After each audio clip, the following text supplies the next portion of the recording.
madaxweynaha dowladda deegaanka Soomaalida ayaa waxa uu kormeerkiisa ku soo maray qaar ka mid ah tuulooyinka hoos yimaada degmada Dambal sida tuulada Raabi oo shacabka tuuladaasi uu ka dhageystay tabashooyinka kala duwan ay qabaan isagoo sidoo kalena soo indheeyay biyaha kulul ee tuuladaasi Raabi oo ah biyo dabiici ah oo xanuuno fara badan ka dawaa sidoo kale madaxweynuhu waxa uu la kulmay shacabka ku dhaqan xarunta degmadaasi Dambal isla markaasina waxa uu ka dhageystay tabashooyinka kala duwan ee shacabku ka qabaan dhinacyada horumarka isla markaasina uu soo jeediyay tabashooyinkooda keena la sameeyay isbeddelkii guudba dhacayba ha noqotee wali madaxweyne noo yimaada oo baahidayada u yimaada oo baahida degmada u yimaada oo dadka arka oo dariiqyada arka oo geedaha hoos mara oo baahidiina ka jawaaba yiraahda ma arag adiga horta ma arag madaxaaga Allah raajo inaad sii wado oo si ka badan ku hogaamisana waan kugu soo dhaweynaynaa inta kadib waxaan leeyahay baahidayada meelaha ay ka ugu liidata kow waxa noogu daran dariiq nasiib 32 sano dariiqha ka baxa ee si mari doonto 32 sano ka hor baan gacmaha ku sameeynay laba jeerna dawladda wax u qabatay laba jeer dawladda wax u qabato caratuul baa lagu sameeyay caratuulkii waxaan rajada waxaan qabnay in dariiqa laamaydu degmada marayo oo kilalkayo gobolka isku xirayo iyaan rajo qabnay nasiibde way baydhatay haddana degmada iyada un bay martay waxweeyaan wixii kale un baan raadinaynaa un baan isku samirsiinay inaan helayna iyaan aaminay waan helaynaa inta dhanka wax uga baxaa ma jiro dhankaan wax uga ma jirno waxaan u baahi badanaayna laba meelood weeye waxaan u baahi badanaay waxa weeye wadada kilalka nagu xidha iyo wadada nagu xidha gobolka nagu xidha iyaan ugu baahi badanaay waxa wixii kale waa qabaleeyo tagid qabaleena male tii weynayda degmaduba haday go'an tahay qabaleeyaduna male waxaan madaxweyne madaxaaga Allah raajo hadaad maanta timiday waxaan doonaynaa dariiqa inaad 1 2 3 4 dariiqa inaad noo dhagax dhigto oo naga saarto meesha rafka iyo dariiq xumada inaad naga saarto waxa noogu xun degmadu way ballaaran tahay degmadu way ballaaran tahay waa 16 santar 16 ka santar in badan oo biyo lahayn way jiraan oo bariga u badan santarada weeyaan kula ka hadlayo oo ceel riga lahayn oo dixaha looga dhaamiyo way jiraan la tani markaan ka hadlo hal ceel baa noo qodan halka ceel looga de waa la saddex qadaa saddex marka la dhaam la qadaa ma laba la qado been laan ay cishada kale xaafada kale u tagaan naguma fillo kaydku naguma fillo biyo gelintuna naguma fillo waa biyaha weeyaan isbitaalka hel santarku wuu nagu yar yahay naguma anficay waxa soo isbitaal inaan helaan ayaan taana doonaynaa aad baan kugu hambalyeynaa madaxweyne farxadaadu aad bay noo hadhaysay aad bay nooga badan tahay aad baan ku salaamaynaa marka aan u dhaafo xagga macnaha waxa weeye waxaan tabanayno xagga horumarka madaxweyne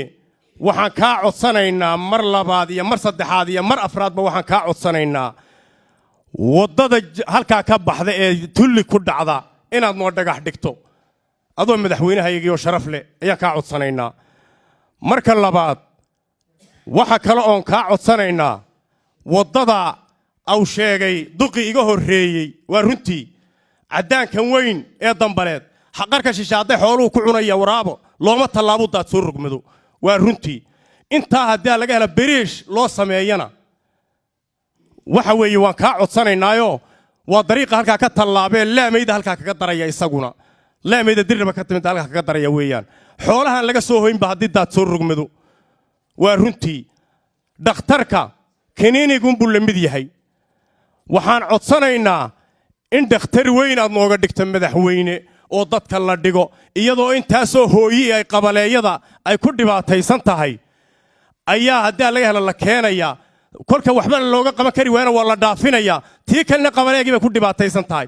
in dhakhtarkan ku lagu daweeyo looga dhigo dadka oo qalitaan laga heli karo oo macnaha dhakhtar wixii looga baahnaaba looga heli karo ayaan kaa codsanaynaa madaxweyne bulshadani way ballaaran tahay odintaana noo fulisaan kaa codsanaynaa xagga waxbarashada haddaan u baydho library ma lihin dugsiga sari ay ardaydu wax ku akhrisato dayra ma lihin in intaa la fuliyana waan kaa codsanaynaa madaxweyne madaxweynaha dowladda deegaanka Soomaalida ayaa uga jawaabay tabashooyinkan kala duwan ay shacabku soo dhigayaan baahiyaha ka hadasheen waa baahiyaha horumarineed la oran karaa 100% baahiyaha horumarinta baahiyaha aan ahayn inay jiraan odayaashu waan ogahay oo ay nooga warameen waan soo wareysanay wadada iyo bridge-ka dhakhtarka daadka magaalada qaadaya arrimahaasaan guriyooda waa sheegteen laakiin waxyaalaha priority-ga u sii waaweyn kuwaasa ya ila taaniga kuwa arrimaha jidadka qaar baa socda jidkii laamiga ah waxaan isleeyahay wax badan buu ka bedeli doonaa isu socodka halkan la imanayo baahiyaha jidadku deegaankeena aad bay u badan yihiin waa ta keentay bilowgii isbedelka mashaariic gaadhaysa 5 bilyan in la isku raro iyadoo la leeyahay codsiga shacabka aan ka jawaabno sidoo kale meel walba maadaama shacabka codsi ay soo jeedinayeen lagana garaabiyay iyo wixii naga sii horreeyay marka la isku daray oo ilaa hadda la kala guri leeyahay mashaariicdii oo jiitan fara badan iyo ay ka taagan tahay maadaama jidadku ay qaali yihiin jidku waa qaali jidadkina waxaan 5 bilyan 6 bilyan oo kontraada yaaliba marka inaan de hal sano wax badan la dhaqaajin karin mashaariicda hore taaginta waa loogiyaa marka xagga jidadka caqabadahaas jira ballanqaad degdeg ah hadda xukuumaddu ay sameyn karto wuu kooban yahay runtii meelana kuwii hore aynu gacanta ku haynay 60 bilood inaa wixii la hayo dhaqaale la raadiyo la dhammaystiro kolkay kuwaasi dhammaadaan kuwii kale ee la bilaabi karo baahida shacabka in la ururiyo lagu daro sidii hadda la sheegay ayay noqoni baahiyahan kale ee soo jeedisayna sidoo kale iyana waan qaadanaynaa si guud miisaaniyadda sanadka iyo sanadahan la haya iyo xaaladda dhaqaale ee dalka wad ka warhaysaan marka wax qabadka wuxuu ku xidhnaan doonaa tabarta dawladdu ku xidhnaan doonaa marka tabarta dawladda la yiraahdo maanta bashirka hadda aan ku jirnaa arrimahaas la xiriira meel walba oo la tago tuulo walba oo la tago degmo walba oo tago cabashooyin baa ka imanaya shacabka cabashooyinka saynu kala horreysiinaa saynu uga jawaabnaan baa la isweydiin insha Allah hadii la qorshaha marka la galo wixii tabar loo hayana waa la fulin xafiiska qorsheynta hadda la sameeyay oo lagu ururiyaa waxyaalaha tabashooyinka shacabka macal kuwa aan soo ururiyo xafiiska qorsheynta aan geynaa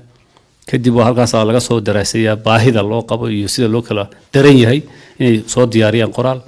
kaabiniga la keenaa kaabiniga lagaga doodaa priority sida loo kala horeeyaan ahmiyadsiinta halkee u sii daran in la yiraahdo marka safaradan hadda aan ku jirnaa iyo dhageysiga shacabka waxay naga caawinaysaa inaan meelo kooban oo ka warhaynin aan ka warhayno dhammaan deegaankii meel walba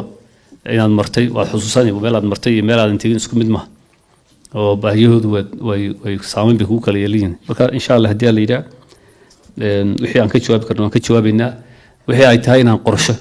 aan u qaadanaynaa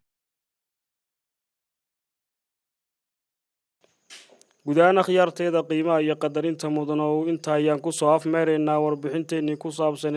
kormeerkii uu ku yimid madaxweynaha deegaanka Soomaalida